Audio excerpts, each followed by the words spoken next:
So jumping into it, thanks to everyone who is tuning in live. If you're watching a recording of this, this is being held in the private visto.ai chat, and we do these live videos every week, picking different topics like PNPs, figuring out the express entry process, how to find a job in Canada. You can join totally for free at www.visto.ai. For everyone tuning in live, really appreciate you coming. It'll be about a 5 to 10 minute presentation today. Will be a little bit on the shorter side. And then, of course, as usual, Q&A at the end where I will stick around and answer any questions. If you are tuning in live, feel free to punch the questions in as they come up into the chat. I'm not going to be checking the chat throughout my chat, but I will at the very end. I'll go back and go through every question that gets asked. So let's get started. Jumping in, if you're interested in express entry, to be quite honest, the most confusing part, what I think about express entry, is just figuring out your eligibility and your score to determine if it's high enough or what to do next. And so what I'm going to talk about here is exactly how to do that, how to figure out your score, and really quickly if you have a good chance or not, and kind of how to figure that out. So we have a blog post on this. I'll link to this as well. Actually, I'm going to put it in the Facebook chat right now, so those of you that are here live can follow along. But there's basically two key things that you have to do to figure out your score, right? So when you're figuring out your CRS score, your comprehensive ranking system score, that's what the express entry system is based on, right? Everybody gets a score, and then every 2 weeks, Immigration Canada does a draw where they invite people with a certain score or higher to apply. So obviously you want a score that's as high as possible. Based on the last couple months, most of the draws have been in the 470s. So our goal is to get a 470 or higher if you want a strong chance. If you're below there, you have some work to do, and that's okay because there are other options, and we have plenty of videos and blog posts that go over how you can raise your score, PNP programs, and things like that. So to figure out your score, most of your score is determined by things you can't change, and that demographics and things about you that you don't have to do anything about, right? So you enter your age, years of work experience, education level, family, stuff like that. Like, you don't have to do anything for that. There are two things that you might have to take action on in order to get your accurate score. So the first one is to get a foreign education assessed. And why I say this is because in order to create your profile and apply through express entry, if you have a degree that is from outside of Canada, you are required to include what's called an ECA, an Educational Credential Assessment. And what an ECA is basically a report done by an authorized organization that says, this person has sent us his foreign degree, we have done an assessment, and it is equivalent to this in Canada. So for example, it's straightforward in most cases. So if you have a bachelor's degree from your home country, there's a high probability that it's equivalent to a bachelor's degree in Canada. But without the ECA, you can't apply through express entry. You could try applying, but you wouldn't get too far. Where it can get a little hazy is, maybe you have like a 1 or 2 year something degree, or I don't know, but either way, you might think it is an absolute requirement, right? So whether you think you need it or not, you do need it. And in determining your score, you may be able to figure out your score without it, but especially if you have one of those fringe degrees that doesn't fully fit into one thing or another, you definitely want to get your ECA so that you can properly calculate your score. So until you have your ECA and it tells you this is the equivalent in Canada, you're really just guessing at how many points you'll get for your degree. So if you head to the link that I included, and I'll include this in the link in the, if you're watching this on YouTube or somewhere else, I'll include the link to this blog post that you can see on my screen right now. Because if you go on this blog post, you can see we have a link here that you can click, and it'll take you to the Immigration Canada website. It'll show you the different organizations that can do ECA assessments.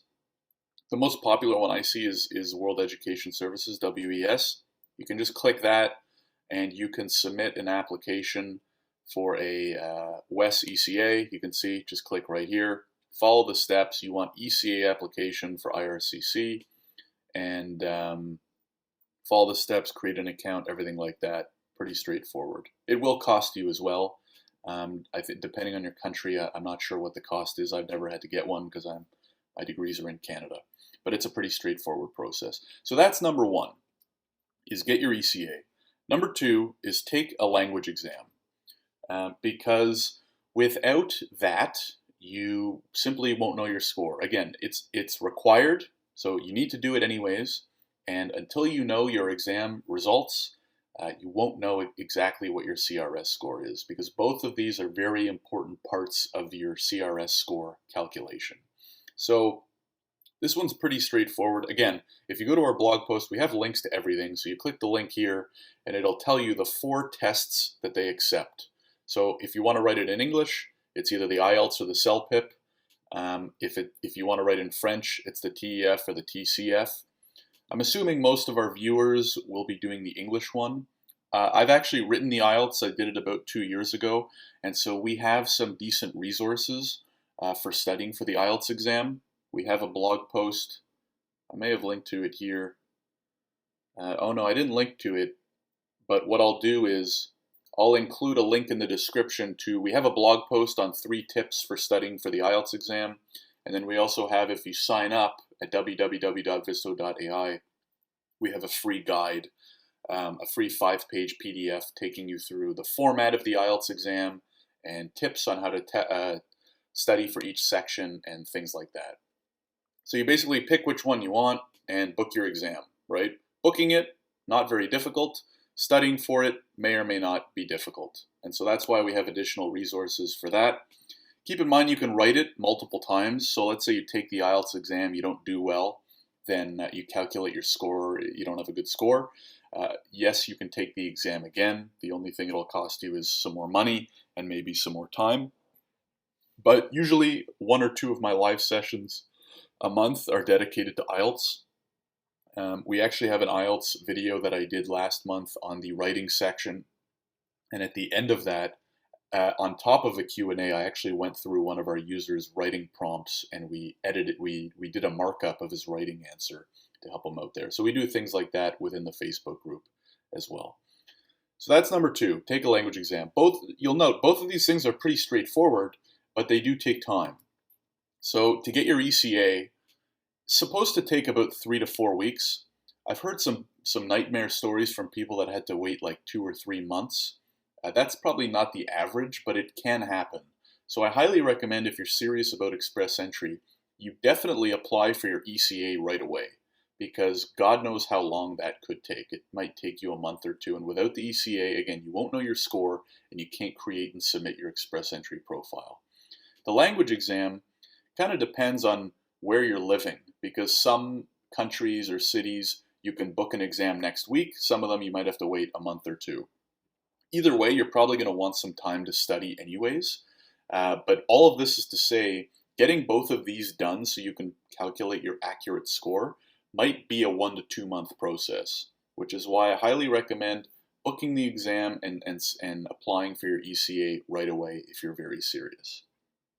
Now let's go down to the fun stuff, which is to calculate your score. So when you have the language exam results and when you have the ECA, you can go on the Canadian immigration website. We link to it right in this blog post, and you basically answer a bunch of questions. It'll take about 1 minute, to be honest. They're very basic questions. What is your marital status, age, etc., etc. You fill that out in about 1 minute, it'll spit out your score. Based on what you get for your score will kind of determine what your next steps could be. I'll probably go more in depth into this in another video, because this could be a whole 30-minute conversation in and of itself, which is what to do based on what your score is. But roughly speaking, if you have about like a 465 or higher, you're probably in a pretty good position as it stands. 470 or higher especially, you're in a really good position. If you're kind of like above 400 but lower than 465, 460, you're probably going to have to do something about it because I don't see the scores coming down that low anytime soon. They may come down into the 460s, but anything less than that, and you're probably not in the best shape. So you're going to have to look for ways to raise your score. And we have a blog post on that as well. I'll include that in the description here. It's called 4 Ways to Increase Your CRS Score. And basically, there's only so many ways you can raise your score, right? Because you can't change your age, you can't change your, well, I guess you could change your marital status, but there's only so many things you can change within a few months' time. And so we outlined the 4 easiest ways that you can give yourself a better chance. If you have a very low score, if you're sub 400, the other thing is, even rewriting a language exam, if you're in the 420s, 430s, 440s, even scoring higher in the language exam, depending on what you scored, could give you the bump that you need. If you're below 400, then you do have a lot of work to do. You're definitely going to need to raise it in one way or another, and you may have to rely on PNPs, provincial nominee programs. We have videos and blog posts on the basics of PNPs as well, because of how popular they are and how important they can be. Getting a PNP nomination awards you 600 points, so that's pretty much an automatic invitation to apply the next time that there's a government draw.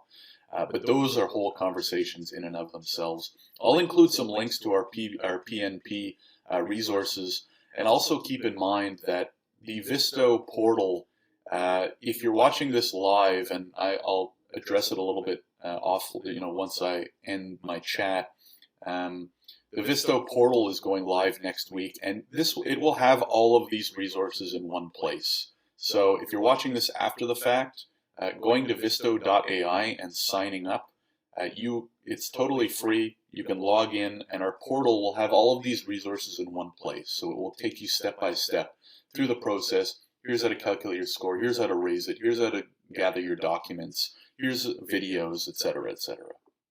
So that's pretty much it for this presentation, at least my chat part of it. Thank you very much for tuning in. Hopefully this clarifies kind of how to get started.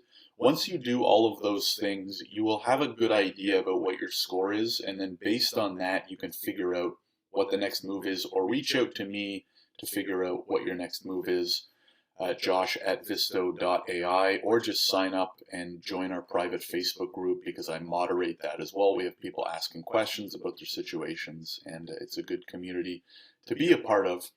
The last thing I'll say is, you can get an estimate of what your CRS score is without doing both of these things. So, for example, if you have a pretty standard degree, if you have just a bachelor's degree, or you have a master's degree, or a PhD, and you're pretty confident that it's, a standard one of those degrees, you can get an idea of what your highest possible score could be. And the way to do that is go to the Canadian website, bring up the calculator, and start answering the questions normally, as you would. So filling it out, whatever applies. I'm single. How old are you? I am 28, turning 29 this weekend, actually. And level of education, put that in. And when you get to language exam, then what you're going to do is click yes. It's going to say, are your test results less than 2 years old? Yes. Which language test did you take? IELTS. And then when it asks for your test scores, just put in the highest test scores. Because what that'll do is, that will basically show you what the best possible score you can get with a good language exam result. Right? So then you can fill out the rest. Do you have other language results? No, not applicable. And then you just fill out your work experience, etc., etc. Click calculate your score when you're done, and it'll spit out a score. If you have a very good score, if you have a 460, 470 or higher when doing that, you know that all you need to do is apply for your ECA and score very well on the language exam, and you have a good chance of a very good score. If that score is low, then you might have to figure out some other routes. So again, it's still probably worth it to get the ECA, still probably worth it to try the language exam, and definitely take a look at our resources to help you raise your score. So that's it. Thanks again for tuning in. This has been a live video if you're attending live, www.visto.ai. If you're watching after the fact, make sure to sign up. Again, this is totally free. 99% of our resources are totally free, and our live portal will be up shortly that will take you through the entire express entry process from start to finish. So thanks again, and I'll see you in the next video.